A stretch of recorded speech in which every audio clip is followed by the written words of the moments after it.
P or power equals to VRMS or root mean square voltage dot IRMS equals to VRMS square divided by R. R is reference impedance, while VRMS equals to VP or peak voltage divided by square root of 2. So P equals to VP square divided by 2R, where VP equals to 0.5 VPP. VPP is peak to peak voltage.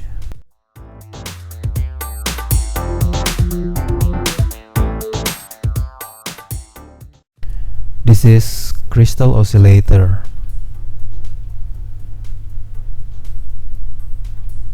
And you are seeing here the crystal working at 7.120 megahertz. This crystal oscillator already supplied by 12 volt DC using this red cable and black cable, and the output already connected to the oscilloscope. You are seeing here the oscilloscope using coaxial cable.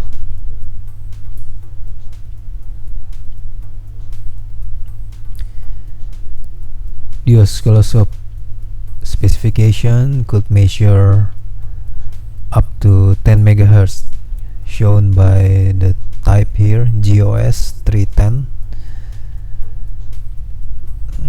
Means it could measure accurately up to 10 megahertz input signal.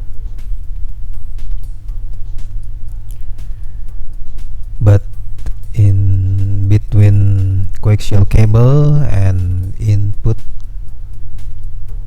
of the oscilloscope, there is 50 ohms feed through.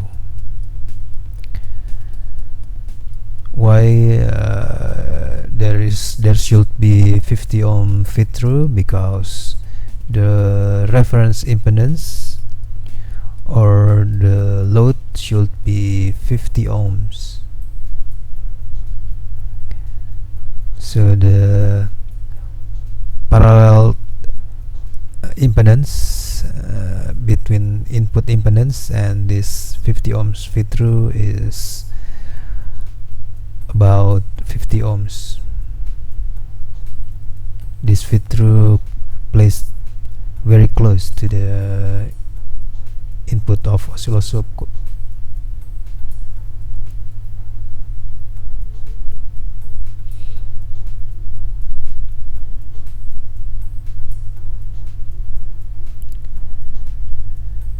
Now we are checking the output sine wave from oscillator.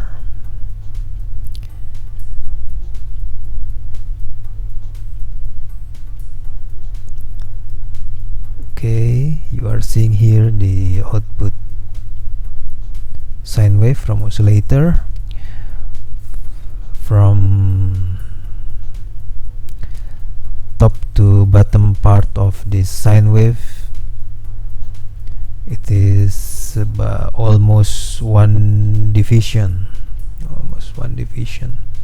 exactly 4.5 scales.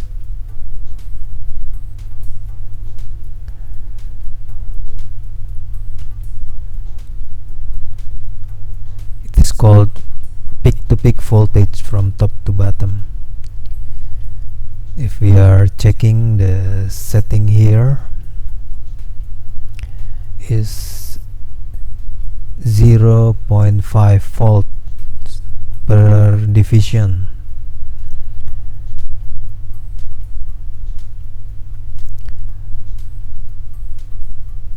So the peak to peak voltage is about 0.45 volt. Okay, it is almost one division, almost, only almost, so it is 0.45 volt peak to peak. From oscilloscope reading, VPP equals to 0.45 volt. So VP equals to 0.225 volt. So P, or power, based on previously mentioned formula, is 5.0625 times 10 power minus 4 watts equals to 0.50625 milliwatt, about half milliwatts. For next amplifier states, of course, VPP reading at oscilloscope should be higher, thus higher output power.